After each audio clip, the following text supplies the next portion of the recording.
Bonjour à tous, c'est Dao, j'espère que vous allez bien. J'aimerais parler ce soir de l'hypnose des écrans.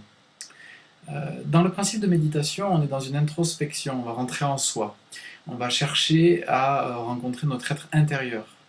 Malheureusement, nous vivons dans une société qui nous extériorise.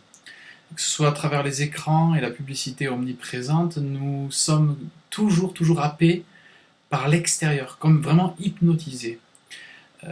Ce n'est pas vraiment une belle direction, en tout cas dans cette quête intérieure. Il y a vraiment une survaleur donnée au monde extérieur et aux attraits extérieurs.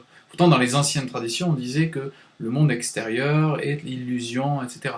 Donc, je ne suis pas là pour dire que le monde courant est illusion, je suis là pour dire qu'il est question surtout d'harmonie.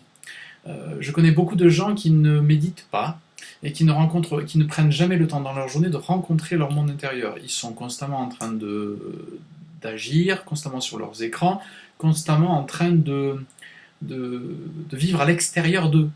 Et c'est que quand ils dorment, en fait, qu'ils ont un moment donné de répit. Mais ici, j'aimerais parler d'équilibre.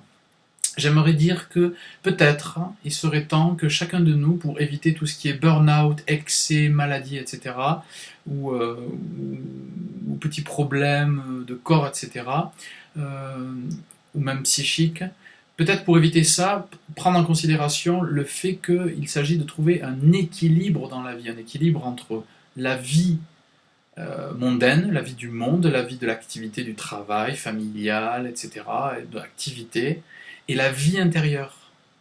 Considérer un temps aussi par journée à fermer les yeux et rentrer en soi, faire silence, se couper un petit peu de ces écrans qui nous hypnotisent et qui sans cesse nous mettent dans une espèce d'énergie d'extériorisation. Prendre un temps à ne rien faire, prendre du temps à juste respirer, peut-être même de temps en temps juste marcher dans la nature par exemple, c'est aussi un endroit de ressourcement, mais des endroits où on fait rien, ne rien faire. C'est un peu un paradoxe dans le monde dans lequel on vit où il semblerait qu'il faille toujours faire, et que quand on fait, plus on est quelque chose, etc. Plus on est quelqu'un, plus on accomplit, plus... Mais en vérité, oui, on accomplit des choses et c'est très bien, mais le vrai accomplissement, c'est de nous connaître nous-mêmes. On va se connaître dans l'équilibre, bien sûr, entre ce qu'on fait, mais ce qu'on est. Et si jamais dans l'équation on enlève qui on est, alors on enlève qui on est. Quand on ne prend pas le temps de se rencontrer dans notre singularité, dans notre intériorité, dans notre silence, dans notre introspection, alors on passe vraiment à côté d'un essentiel en vérité.